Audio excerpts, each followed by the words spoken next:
எல்லாருக்கும் வணக்கம். இன்னைக்கு expert committee members chief minister கிட்டே லாஸ்ட் 2 hours நிறைய டிஸ்கஷன் பண்ணியிருக்கோம். இந்த மீட்டிங்கில் இன்னைக்கு டாக்டர் சௌமியா ஜெனேவாலேருந்து கூட ஜாயின் பண்ணாங்க.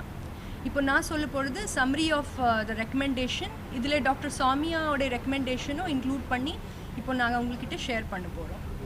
ஃபஸ்ட்டு என்ன சொன்னாங்கன்னா, எல்லா எக்ஸ்பர்ட்டும் என்ன ஃபீல் பண்ணாங்கன்னா, தமிழ்நாடுவோட பெரிய அச்சீவ்மெண்ட் என்னென்னா ஹையஸ்ட் நம்பர் ஆஃப் டெஸ்ட் பண்ணியிருக்கோம் இந்தியாவில். அது நம்ம மிச்ச கண்ட்ரியோட கம்பேர் பண்ணி பார்த்தாலும் even it is more then many other countries. So இதோட பெரிய அட்வான்டேஜ் என்ன, நிறைய டெஸ்ட் பண்ணுறதுனால தான் நம்மளுக்கு எந்த டிஸ்ட்ரிக்டில் என்ன ஏரியாவில் இன்ஃபெக்ஷன் ஜாஸ்தியாக இருக்குது அது நல்லா ஒரு மேப் கிடச்சிச்சு. அந்த மேப் வச்சுட்டு தான் எல்லா ஸ்ட்ராட்டஜிஸும் டிசைன் பண்ணிகிட்ருக்காங்க இப்போ கவர்மெண்ட் சைட்லேருந்து. ஸோ கமிட்டியோட ரெக்கமெண்டேஷன் என்னன்னா, இந்த டெஸ்ட் நம்ம குறைக்கவே கூடாது, இதோட இன்க்ரீஸ் பண்ணலாம் பட் குறைக்க முடியாது. ஏன்னா டெஸ்ட் பண்ணி தான் நம்மளுக்கு அந்த கரெக்டான ஸ்ப்ரெட், டிசீஸோட ஸ்ப்ரெட்டு கண்டுபிடிக்க முடியும். எவ்வளோ கேஸ் வந்தாலும் நம்ம டெஸ்ட் பண்ணிகிட்டே தான் இருக்கணும். நம்ம நம்பர் ஆஃப் கேஸஸ் ஜாஸ்தியாக இருக்குது இது பற்றி பயப்படக்கூடாது, ஆனால் எங்கே இருக்குது அதுதான் ரொம்ப முக்கியம். தெரிஞ்சால் நம்ம அந்த ஏரியாவில் ஃபோக்கஸ் பண்ணி அந்த ஏரியாவில் என்னென்ன தேவையான இன்டர்வென்ஷன், சப்போஸ் ஒரு கான்டாக்ட் ட்ரேசிங் பண்ணணும், ஐசோலேஷன், அது நம்மளால் கரெக்டான ஸ்டெப்ஸு எடுக்க முடியும். அடுத்தது என்னென்னா, நம்மளோட ஃபோக்கஸ் என்னென்னா அறிகுறி இருக்கிறவங்களுக்கு நம்ம சீக்கிரமாக பிடிக்கணும்.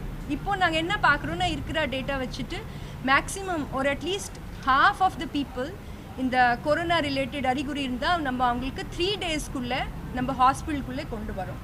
அதை அப்படியே சஸ்டெயின் பண்ணோம், அதை இன்னும் இம்ப்ரூவ் பண்ணலாம். மேக்ஸிமம் பேஷண்ட் நம்ம 3 daysக்குள்ளே ஹாஸ்பிட்டலுக்குள்ளே கொண்டு வரணும். அதோட அட்வான்டேஜ் என்னென்னா, அவங்க மிச்சம் பேருக்கு அந்த வியாதி ஸ்ப்ரெட் பண்ண மாட்டாங்க, ஃபேமிலிக்குள்ளேயும் இல்லை கம்யூனிட்டிக்குள்ளேயும் அவங்க ஸ்ப்ரெட் பண்ண மாட்டாங்க. சீக்கிரமாக கண்டுபிடிச்சா நம்ம டெத் குறைக்க முடியும். இது வரைக்கும் பார்த்தீங்கன்னா நம்மளோட செகண்ட் பெரிய அச்சீவ்மெண்ட் தமிழ்நாடுல என்னென்னா கேஸ் ஃபெட்டாலிட்டி சொல்லுவோம். இப்போ ஒரு 100 பேருக்கு வியாதி வந்தால் அதில் எத்தனை டெத் ஆகுதுன்னா அது கம்மியாக இருக்குது. அதோட ரீசன் என்னென்னா, நம்ம சீக்கிரமாக கண்டுபிடிச்சிட்டு அவங்களுக்கு சீக்கிரமாக கரெக்டான ட்ரீட்மெண்ட் கொடுக்குறோம். இது இன்னும் ஸ்ட்ரென்தன் பண்ணணும், என்னென்ன நல்லா பண்ணியிருக்கோம் அதை கண்டினியூ பண்ணிகிட்டே இருக்கணும். 3வது ஸ்ட்ரென்த்து கான்டாக்ட் ட்ரேசிங் நம்ம சொல்லுவோம். இப்போ இந்த வியாதி என்னன்னா, சப்போஸ் ஒரு ஆளுக்கு வந்தால் அவங்க யாரோடைய கான்டாக்டில் இருந்தாங்கன்னா அட்லீஸ்ட் ஒரே டைமில் 15 minutesக்கு மேலே அவங்க ஒரு க்ளோஸ்ட் ஸ்பேஸில் ஒன்றா இருந்திருக்காங்க. இந்த மாதிரி எல்லா ஆளோடைய பேர் நம்ம கண்டுபிடிச்சிட்டு அவங்களுக்கு அந்த இன்ஃபர்மேஷன் கொடுக்கணும். நீங்கள் இந்த மாதிரி கோவிட் பாசிட்டிவ் பேஷண்ட் கிட்ட நீங்கள் இருந்தீங்க, அதனால நீங்கள் வெளியில் போகக்கூடாது, உங்களுக்கு அறிகுறி வந்தால் நீங்கள் ட்ரீட்மெண்ட் எடுக்கணும்.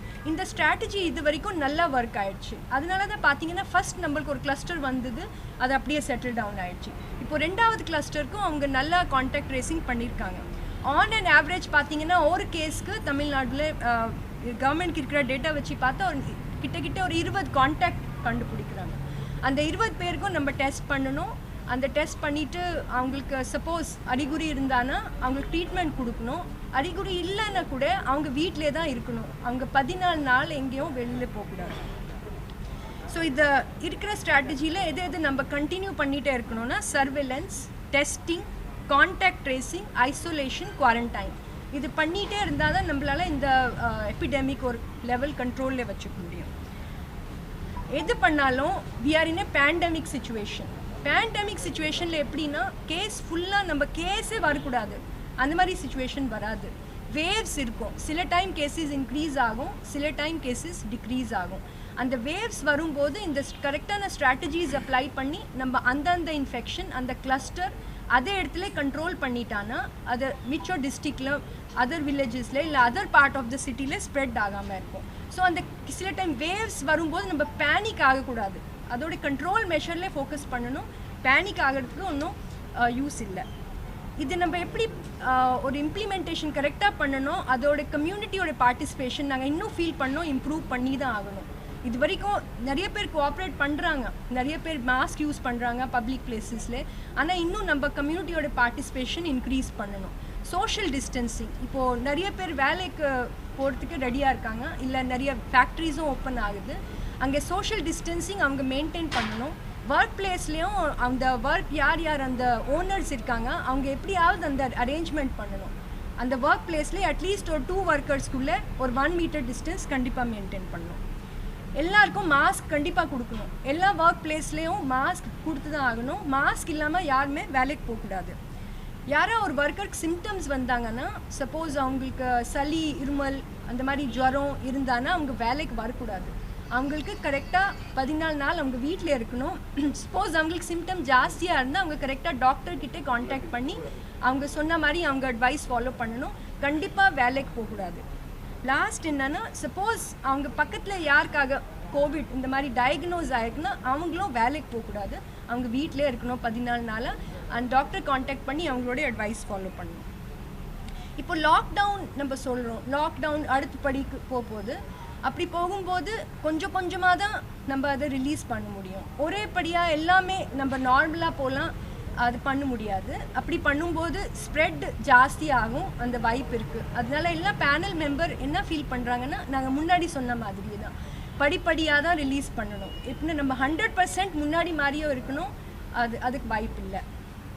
படிப்படியாக ரிலீஸ் பண்ணும்போது மேக்ஸிமம் நம்ம என்னென்ன கேர் எடுக்கணும்னா, ஒர்க் பிளேஸஸில் இப்போ நிறைய பேர் போகும்போது நான் முன்னாடி சொன்ன மாதிரி அந்த ரெஸ்ட்ரிக்ஷன் நம்ம ஃபாலோ பண்ணிகிட்டே இருக்கணும். அதே மாதிரி கம்யூனிட்டிஸ்லேயும் நம்ம அந்த ரெஸ்ட்ரிக்ஷன்ஸ் ஃபாலோ பண்ணிகிட்டே இருக்கணும். Over to sir. இந்த நிபுணர் குழு, மருத்துவ நிபுணர் குழுவை மாண்புமிகு முதல்வர் அவர்களும் துணை முதல்வர்களும் சுகாதார அமைச்சர் அவர்களும் மற்றும் அதிகாரிகள் தலைமைச் செயலர் எல்லோரும் வந்து ஒரு 2.5 மணி நேரத்துக்கு மேலாக அமைதியாக கனிவோடு கேட்டார்கள். அப்பொழுது சொல்லும்போது மாண்புமிகு முதல்வர் அவர்கள் சொல்லும்போது, இந்த நிபுணர் குழு என்ன நிபுணத்துவத்தை எங்களுக்கு எடுத்துரைக்கிறதோ அதன்படி தான் இந்த அரசு வந்து நிறைய காரியங்களை செய்து கொண்டு வருகிறது என்று சொன்னது வந்து எங்களுக்கு மிகவும் திருப்தியாக இருந்தது. நாங்கள் என்ன சொன்னோன்னா, நிபுணர் குழு என்ன சொன்னதுன்னா, தமிழ்நாடு அரசினுடைய செயல்பாடும் அதே மாதிரி மருத்துவர்கள் பொது சுகாதாரத்தினுடைய செயல்பாடுகள் மிக நன்றாக நடந்ததுனால 3.5 மாதமாக மக்கள் மத்தியிலே பாதிப்புகள் அதிகமாக இல்லை. பாசிட்டிவ் இருக்கிறது கண்டுபிடிச்சாலும் இறப்புகள் மிகவும் குறைவாக இருக்கிறது. அதே மாதிரி நம்ம இப்போ இருக்கிற பிரச்சனை வந்து நம்ம வெளியூர்லேருந்து நம்ம தமிழர்கள் இடம் புலம்பெயர்ந்து மறுபடியும் வராங்க, வேறு மாநிலங்கள்லேருந்து வராங்க, மாவட்டங்கள்லேருந்து வராங்க. அவங்களுக்கெல்லாம் வந்து தனிமைப்படுத்தி அவங்களை பரிசோதனை பண்ணுன்றது மிக அவசியமான ஒரு விஷயம். அதுக்கு மக்கள் அதை புரிந்து கொண்டு அரசாங்கத்தோடு உதவி செய்யணும். ரெண்டாவது, இந்த இறப்பு வந்து யார்கிட்ட அதிகமாக வரும்னு சொன்னால், இந்த நோய் தொற்றோட கூட மற்ற நோய்கள், தொற்றாத நோய்கள், நான் கம்யூனிகபிள் டிசீஸ்ன்னு சொல்லுவாங்க. அந்த நான் கம்யூனிகபிள் டிசீஸஸ்ன்றது என்னென்னா சர்க்கரை வியாதி, அப்புறம் இரத்த நாள நோய்கள், இருதய நோய், பிளட் ப்ரெஷரு, அப்புறம் வந்து இந்த கேன்சருக்கான மருந்துகள் சாப்பிட்றவங்க, அப்புறம் ஹெச்ஐவிக்கு மருந்துகள் சாப்பிட்றவங்க, நீண்ட நாள் நோய்களுக்கான மருந்து சாப்பிட்றவங்க, இவங்களுக்கு வந்து இது பாதிப்பு அதிகமாக இருக்கிறதுனால நீங்கள் இதை கேட்குற மக்கள் எல்லாரும் வந்து இந்த அவங்களுடைய வயதானவர்களையும் இந்த நோய்வாய் பாதிக்கப்பட்டவர்களையும் நீங்கள் வந்து சிகிச்சைக்காகவும் அவங்களை தனிமைப்படுத்துவதும் மிக முக்கியம் என்பதை நாங்கள் சொல்லும்போது முதல்வர் அவர்கள் அதற்கான ஏற்பாடுகளை உத்தரவுகளை போட்டாங்க. அவங்களுக்கு சரியான மருந்துகளை ஒரு மாதம் கொடுக்கணுன்றதும், அப்போ அதில் பாதிக்கப்பட்ட மக்களை வந்து மருத்துவமனை கொண்டு வந்து சிகிச்சை அளிக்கணுன்றதை பற்றியும் மிக விரிவாக சொன்னாங்க. அந்த என்சிடின்றது வந்து தான் நமக்கு பெரிய பிரச்சனை. நம் மக்கள் மத்தியில் அதிகமாக நோய் பாசிட்டிவ் டெஸ்ட் வரதை பற்றி நீங்கள் வருத்தப்பட வேண்டாம். சென்னை மாநகரத்திலையும் சரி மற்ற நகரங்களிலும் இந்த நோயினுடைய பாதிப்பை தவிர்ப்பதற்காக யூஎன் ஆர்கனைசேஷன்லாம் வந்து ஒரு நல்ல பிளானை, ஒரு சஸ்டைனபிள் பிளானை கூட டெவலப் பண்ணுறாங்க. சென்னை மாநகரத்தில் அதிகமான பாசிட்டிவ் கேஸ் வரதை பற்றி நீங்கள் வருத்தப்பட வேண்டியதில்லை. நிறைய பாசிட்டிவ் கேஸ் கண்டுபிடிக்க நம்ம வந்து நோயினுடைய தாக்கத்தை மிக விரைவாக நாங்கள் மிதிக்க போகிறோம். We are stamping the fire at the ஏர்லியஸ்ட்னு அர்த்தம். அதில் தான் சென்னையில் வந்து நம்ம ரொம்ப முடுக்கிவிடப்பட்ட நிறைய பணிகளை நாங்கள் செய்து கொண்டு இருக்கிறோம். அதே மாதிரி மக்கள் மத்தியில் வந்து விழிப்புணர்ச்சி நிறைய ஏற்படணும். நிறைய நம்ம ஊரடங்கு இது வச்சுருந்தாலும் கூட சென்னையில் இந்த வியாபார மையங்களுக்கு போகிறது, ஞாயிற்றுக்கிழமை கடைகளுக்கு போகிறதெல்லாம் கூட்டமாக போடுறாங்க. அதெல்லாம் போகணும்ன்றதை பற்றி நிறைய வந்து நீங்கள் இப்போ கற்றறிந்தவர்கள் படித்தவர்கள் ஒருத்தர் சொல்லணுன்றது மிக மிக முக்கியமான விஷயம். நிறைய விஷயம் தெரிஞ்சுன்னா நீங்கள் வந்து அந்த மாஸ்க் போடுறது, கைகளை கழுவுறது, அந்த டிஸ்டன்சிங் பண்ணுறது, கூட்டமாக கூடாமல் இருக்கிறது, இதெல்லாத்தையும் நீங்கள் பின்பற்றினா ரொம்ப நல்லாயிருக்கும். நீங்கள் மருத்துவமனைகளுக்கு போகிறது, சிகிச்சை பெறுறதெல்லாம் வந்து அரசாங்கம் அனைத்து மாவட்டங்களிலும் தயார் நிலையில் இருக்கிறது என்றதையும் முதல்வர்கள் உறுதியிட்டு சொன்னாங்க. நாங்கள் சொன்ன ரெக்கமெண்டேஷன்ஸ் எல்லாம் மாண்புமிகு முதல்வர் அவர்கள் பரிசீலித்து அதற்கான ஆர்டர்ஸ் வந்து கொடுக்குறேன்னு சொல்லியிருக்காங்க. இதுவரை நாங்கள் நிபுணர் குழு சொன்னது எல்லாத்தையும் வந்து அரசாங்கம் கேட்டு எல்லாத்தையும் செயல்படுத்தி வர்றதுனால நமக்கு இந்த பிரச்சனைகள் மிகவும் குறையுன்றது என்னுடைய நம்பிக்கை. எங்களுடைய நிபுணர் குழுவினுடைய கலந்துரையாடல் முதல்வரோடு மிக பிரயோஜனம் உள்ளதாகவும் வெற்றிகரமாக அமைந்தது என்பதை தெரிவித்துக் கொள்ள விரும்புகிறேன்.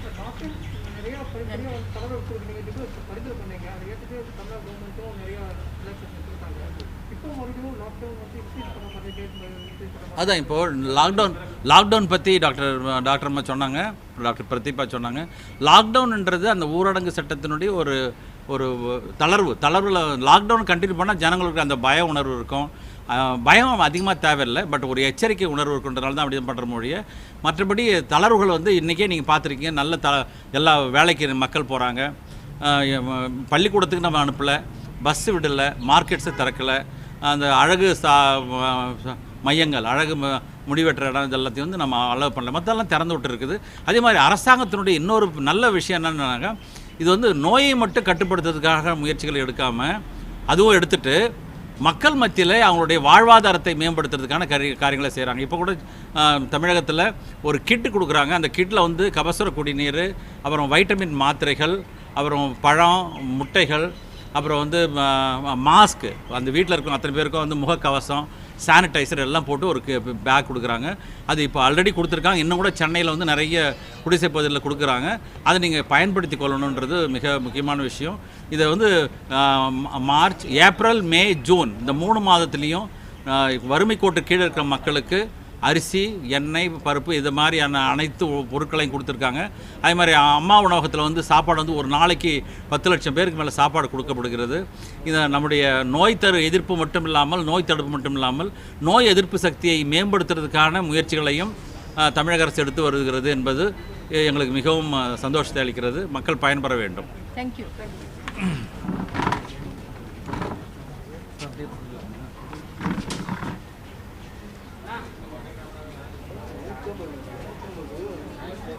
இந்த வீடியோ உங்களுக்கு பிடிச்சிருந்தா ப்ளீஸ் லைக் அண்ட் ஷேர் பண்ணுங்க. மறக்காம எங்க சேனலை சப்ஸ்கிரைபும் பண்ணுங்க.